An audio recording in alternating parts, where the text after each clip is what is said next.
Good evening, guys. Hi, it's Rob back again for another quick video. This is just a bit of a roundup of some of the records that I've bought over the last few weeks since my last update. Not too many. I think there's six here. All of these purchased, of course, online because we're still not yet, but soon, hopefully, be back in the shops. But yeah, these are all online purchases, and all but I think all but two of them are reissues. I think so. I think that's right. Yeah. So anyway, but yeah, I'll show those to you. Okay, so the first one, a little bit of a disappointment. This one. This is the Astrid Gilberto album. So this is a reissue of Astrid Gilberto's first solo album from 1965. This I think is a German pressing. I'm not altogether too sure, but it was on Amazon and it was really, really cheap. So I think with the shipping, it was like about 12 quid, something like that. So you always have sort of reservations. My hopes weren't massive, but yeah, it is a little bit noisy in places. I've cleaned it on my machine, and yeah, you just I don't know. I mean, I think you pays your money, you takes your chances these days with reissues, unless they're these stupidly expensive audiophile pressings, which I'm not prepared to fork out for. So yeah, but the music within is fantastic, as you'd expect from Asta Gilberto, the girl from Ipanema. So she's accompanied with Antonio Carlos Jobim on the guitar. So it's obviously all that wonderful kind of bossa nova sound that she developed with her husband and Stan Getz in the early 60s. So yeah, you got Agua de Beba, Once I Loved, Dindy, Dreamer, How Insensitive, just beautiful, sort of jazzy samba pop kind of that just kind of drifts over you, and her wonderfully unaffected voice, I just love. Apparently, she never had any formal music training at all. So she just literally just was put in front of the microphone, and it was just total natural delivery, and it comes out, and yeah, wonderful stuff. So yeah, great music. Disappointing pressing, unfortunately. Okay, and sort of the next could be said about this one as well. This is I'm sort of slowly collecting McCartney solo stuff, kind of sort of post 80s, and sort of mopping up sort of his best albums. Um, One of those which I needed as a whole in my collection was this one. This is the reissued Flaming Pie that was obviously reissued last year. So yeah, a bit late for the party on this one, but yeah, I'm never, you know, I know there was the huge box sets and the extras and all the rest of it that came out. Again, as with a number of these that I've bought, I wasn't bothered about having the all singing, all dancing version. Quite happy to have the main album spread over two discs, which normally gives plenty of kind of bandwidth and a good sound. But again, it's a little bit crackly here and there. I have cleaned it, but still not sounding fantastic, really. There's the gatefold. It's nice, lovely packaging, nice textured sleeve.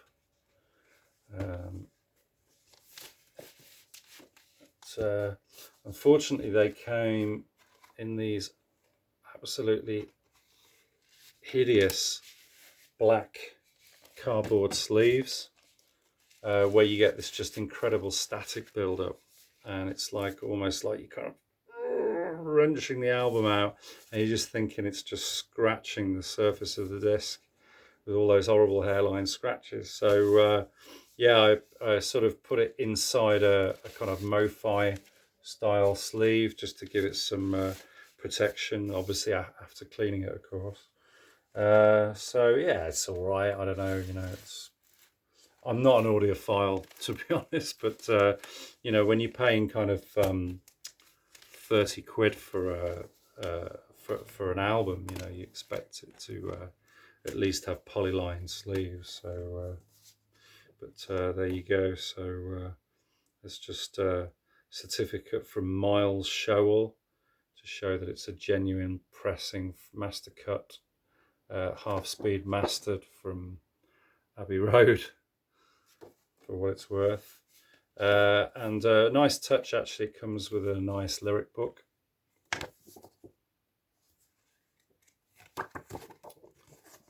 So nicely, sort of slightly nice little illustrations there, and somebody with not the greatest eyesight, yeah, at least the text size was reasonable as well, so not too much squinting going on there to see that. But yeah, I mean, obviously this is a really good return to form album from Macca. I know the recordings and the sort of genesis of the songs go back to sort of 1990, 91, I think, particularly with I think Calico Skies. But again, I mean, just McCartney at his effortless best. Sometimes when he comes out with songs like that, or Jenny Wren or Blackbird, when it's just him, with the acoustic guitar, and it's that kind of effortless delivery, and it still manages to get over a kind of emotive feel and lyric. It's wonderful stuff. Yeah, and I mean, obviously you got the single "World Tonight." Song we were singing's nice. Yeah, it's a decent album. So glad to get it, but again, just wish that it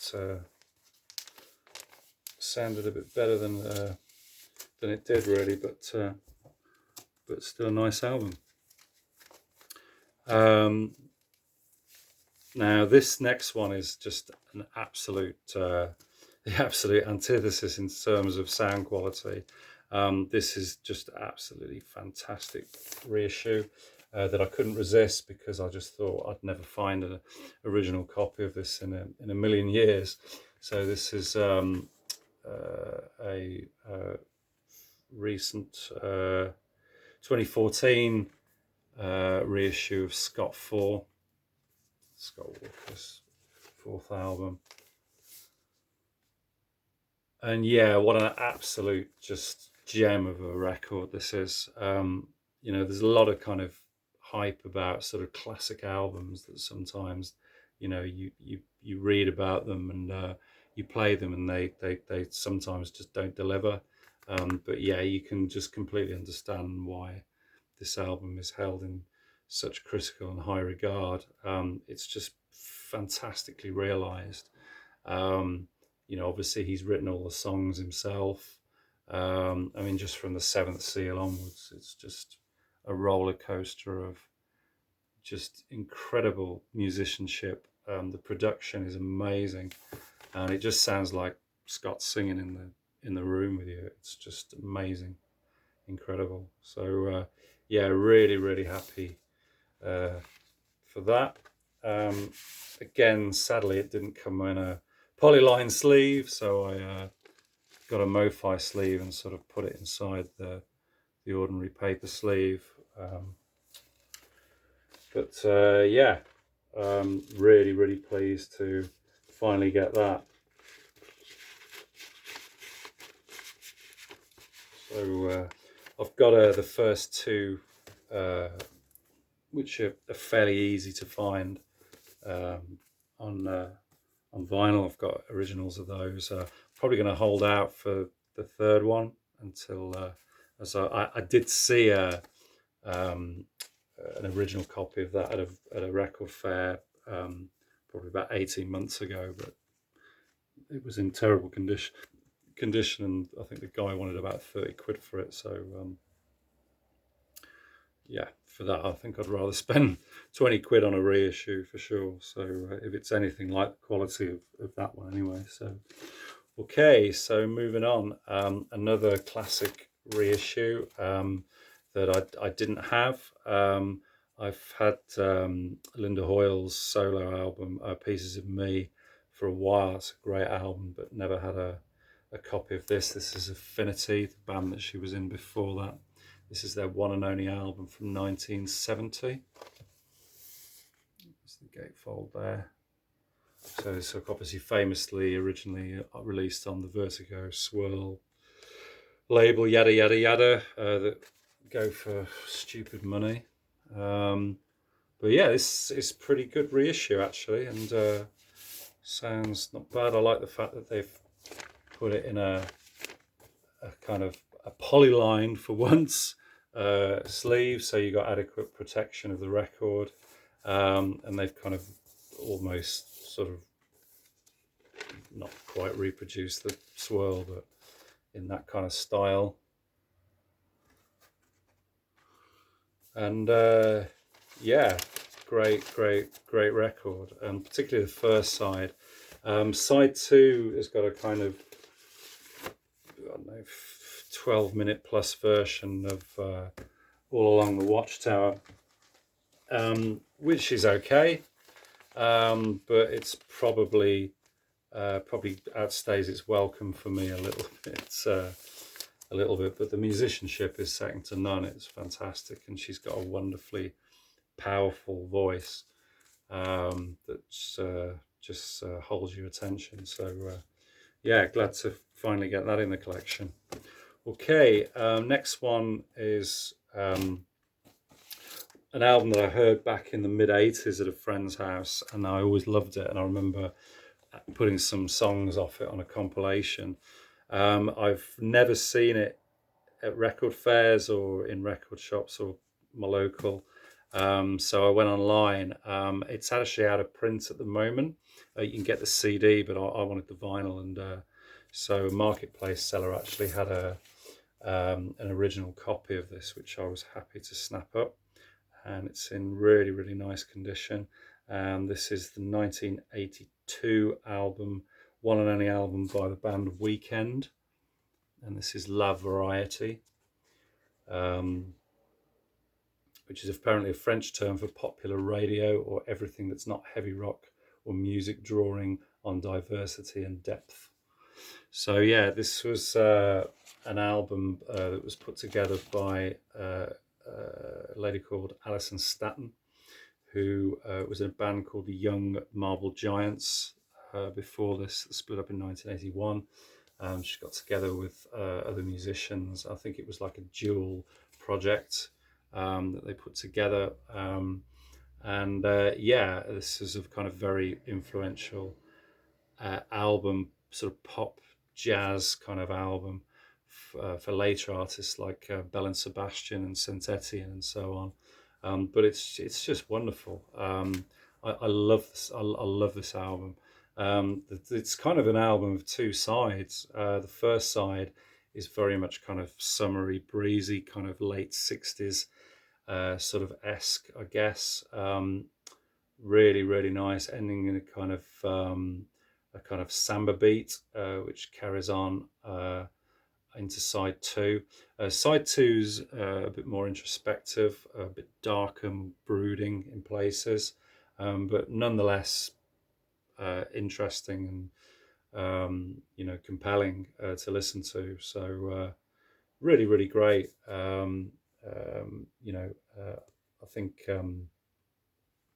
anybody who likes sort of Belle and Sebastian, Saint Etienne, those kind of artists would definitely enjoy this. So yeah, this was released on Rough Trade Records,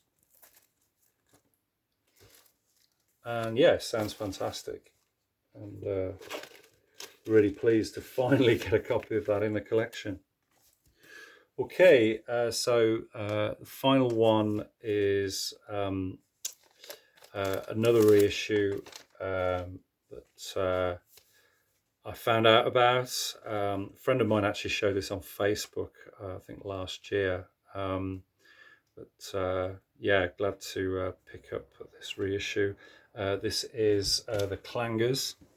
So this is the soundtrack for the famous Oliver Postgate Peter Furman project. Sort of very well known sort of kids cult program that came out in 1969. I believe that Oliver Postgate was commissioned to do this by the BBC because of the popularity of the moon landings and obviously the space race, which was kind of, I guess, very vogue at that time at the sort of tail end of the 60s.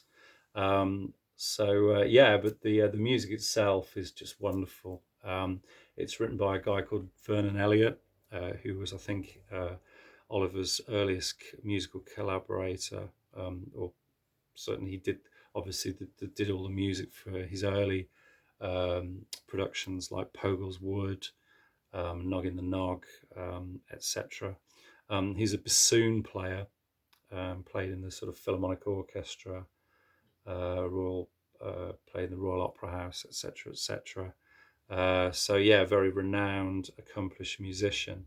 And yeah, I mean the music's just for those that aren't familiar with the Clangers, it's big nostalgia for me. I always remember watching this, regularly when I was a child and just being totally just blown away and just sucked into the atmosphere of it. It was just wonderful.